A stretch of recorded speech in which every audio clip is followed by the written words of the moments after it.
자, 얘들아, 노머스 시작할게. 나는 큰 거 안 바래. 어떤 요런 박스 횡보 후에 뭐 어떤 이런 50% 수익 정도, 과거에는 27,000원에서 33,000원이니까 한 30% 수익 정도. 여기서도 많이 안 바래. 나는 목표가를 한 22,000원에서 25,000원 정도, 요 정도로 목표가를 할 거고, 그리고 나 같은 경우에는 과거에 어떤 이걸 횡보 구간이라 친다면 이런 횡보 구간 과거 좀 더 볼까? 횡보 구간이 뭐 그렇게 길진 않았구나. 근데 최근에 요런 좀 횡보 구간이 길어 보여서 내가 방향을 맞췄다면 뭐 이런 정도의 어느 정도 좀 주지 않을까, 그렇게 좀 구조적으로 분석이 되고, 내가 또 좋아하는 여기들에게, 매수한 사람들에게 좀 실망 매물을 쏟아내는. 그래서 뭐 물론 실망 매물 여기까지 쏟아주면 좋지. 그러면 내가 지금 말을 안 했을 것 같은데, 그래서 나도 똑같이 조건을 좀 다는 게 어떨까 싶어서 요런 어떤 짧은 트렌드 라인이 보여서 18,500원 정도를 그래도 좀 뚫어줘야, 뚫어주면 이렇게 왔다 갔다 하겠지. 그럼 그때쯤에 이제 진입을 해서 같은 손절을 18,500원이니까 17,500원 1,000원 정도면 될 것 같아. 손절은 한 진입가로부터 200원에 1%일 테니까 한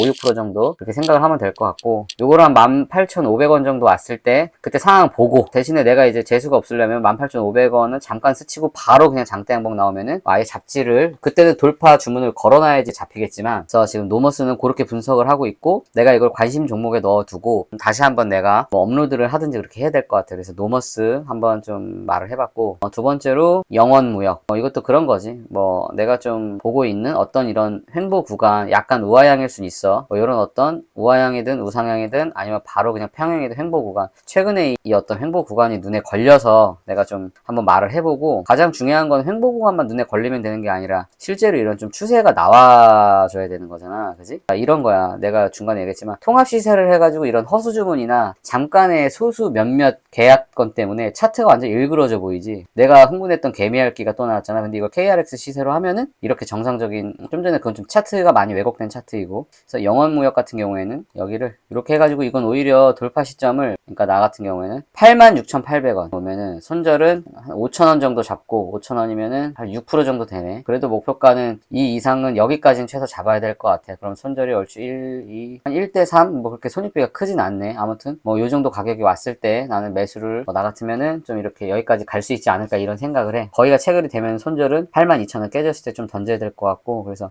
영업무역이 두 번째 이제 종목이고, 세 번째가 이제 콜마 BNA라는 건데, 이것도 그냥 단순혀 주봉을 보면 과거에 거의 최저가 수준으로 내려왔어. 최저가를 내가 좋아하지 않는다는 걸 아니까, 너네들도 내 채널에 가끔 왔던 사람들은 알 텐데, 이걸 좀 여기를 깨줘야 된다고 생각하거든. 그래서 이것도 난 오히려 한 가운데 여기를 좀 단기로 좀 깨주려면은, 내 전략은 이거야. 11,700원 정도 오면은 나는 그래도 이게 12,300원까지는 간다고 생각하거든. 그럼 12,000원 넘어가서 12,000원 한 1, 200원 정도에 가면은 나는 손절을 진입가로만 올려놓을 것이고, 여기까지 왔을 때 손절은 나는 여기로 할 거야. 그러면 한 7% 정도, 7%가 채 안 될 테니까. 그리고 목표가는 당연히 내가 잡았을 때는 이 정도까지 나도 할 것 같고, 그러면서 이것 또한 한 1대5 이상은 나올 테니까, 그래서 콜마 BNA는 그런 식으로 생각을 하고 있고,